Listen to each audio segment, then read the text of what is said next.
ये ग्रामर की 5 mistakes almost सभी लोग करते हैं।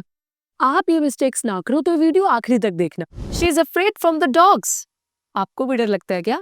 तो ये सेंटेंस तो मत बनाना क्योंकि ये गलत है। सही सेंटेंस होता है she is afraid of the dogs. ऐसा इसलिए क्योंकि अफ्रेड एक ऐसा वर्ड है जिसके साथ में हमेशा ऑफ वाली प्रीपोजिशन जाती है, ना कि फ्रॉम वाली प्रीपोजिशन। तो आगे से जब भी बोलना हो तो आप बोल सकते हो I am afraid of the dogs. My sister is afraid of a lot of homework. आपने ये सेंटेंस तो बोला ही होगा ना। I came to office by walk. ये भी गलत है। सही होता है I came here on foot. ऐसा इसलिए क्योंकि आपने ये रूल तो पढ़ा ही होगा ना कि जब भी हम अपने इंग्लिश में किसी व्हीकल की बात करते हैं कि हम किस व्हीकल के जरिए वहां पर पहुंचे तो हम बाय का यूज करते हैं, जैसे कि बाय कार, बाय बस, बाय ट्रेन, बाय कैब।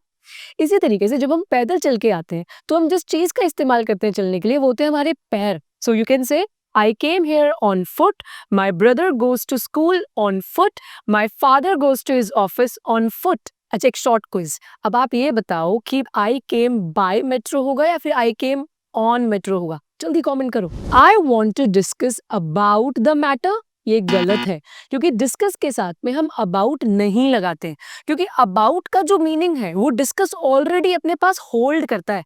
तो हम सिंपल बोल सकते हैं I want to discuss the problem, they want to discuss the matter, she wanted to discuss the issue, where is the key of the door. ये भी गलत है क्योंकि सही सेंटेंस होता है where is the key to the door. ऐसा इसलिए क्योंकि हम ऑफ का यूज करते हैं जब हम किसी से ऑलरेडी जुड़ी हुई चीज की बात करते हैं, जैसे कि हैंडल ऑफ द डोर। लेकिन की हमेशा दरवाजे से जुड़ी हुई नहीं रहती है, वो उससे एक अलग एंटिटी है। तो वहां पे की ऑफ द डोर नहीं बोलते हैं, की टू द डोर बोला जाता है। I came here by my own, ये भी गलत है। यहाँ पर बाय माई ओन नहीं, ऑन माई ओन होगा। ऐसा इसलिए क्योंकि आपको पता होगा बाय के बाद हमें हमेशा प्रोनाउन लगाना होता है।